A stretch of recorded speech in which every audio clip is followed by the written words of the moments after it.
வந்து பேசலாம் தான் நினைச்சோம். ஆனா வீட்டுக்கு வந்து பேசுறதுக்கு முன்னாடி ஒரு தடவை கோயில வச்சு பேசிட்டா சரியா இருக்கும்னு நினைச்சோம். ஆனா உங்களை இங்கே வர சொன்னோம். நம்மளவங்க என்ன விஷயமா சொல்லிருப்பாங்க?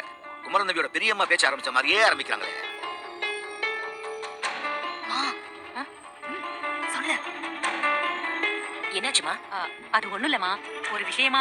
அவங்க அப்படி சொன்னதுமே நானும் மாலதி ரொம்ப சந்தோஷப்பட்டு குமரன் நபிக்கு தான் நீங்க எல்லாரும் பொண்ணு கிட்ட வர போறீங்கன்னு நினைச்சு வீட்டுக்கு வர சொல்லிட்டேன்.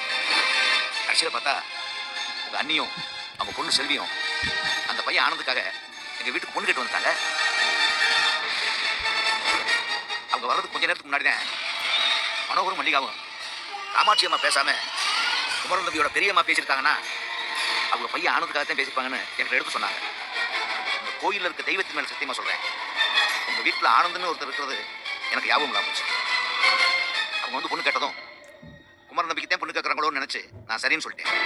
அப்புறம் அவங்க வீட்டுக்கு வந்ததும் இந்த சம்பந்தத்தில் எனக்கு விருப்பம் இல்லைன்னு சொன்னதால தேவையில்லாம மனஸ்தாபம் ஆகி போச்சு. அவங்க எங்க மேல கோச்சுக்கிட்டு போயிட்டாங்க. என்னடா சொன்ன? என்னடா சொன்ன? என்னடா சொன்ன?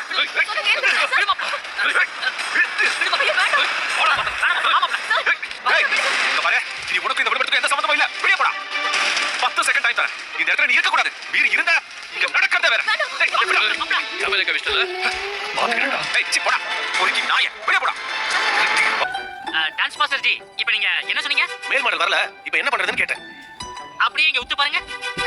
ஜி, நீங்க அப்படியே மேக்கப் போட்டுக்கிட்டு காஸ்டியூம் போட்டு வந்துடுறீங்க.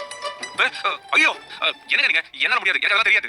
ஏன் சார், இதை ஏதா ஆனந்திக்கு சொன்னா அவளை மட்டும் ஃபோர்ஸ் பண்ணி பண்ண வச்சீங்கல்ல, ஏன் நீங்க மட்டும் முடியாதுன்னு சொல்றீங்க? ஆனந்தி பண்றால, நீங்களும் தைரியமா பண்ணுங்க. 6 வருஷம் ஆச்சு நான் அந்த வீரபத்ரனை டிவோர்ஸ் பண்ணிட்டேன்னு என் வாழ்க்கையில நடந்த எல்லா விஷயத்தையும் நான் சொல்ல போறேன். இல்லடி, இப்ப கோவில்ல வச்சு இப்படியே ஒவ்வொரு நாளும் தள்ளி போட்டுட்டு இருந்தா எப்படி குணம்?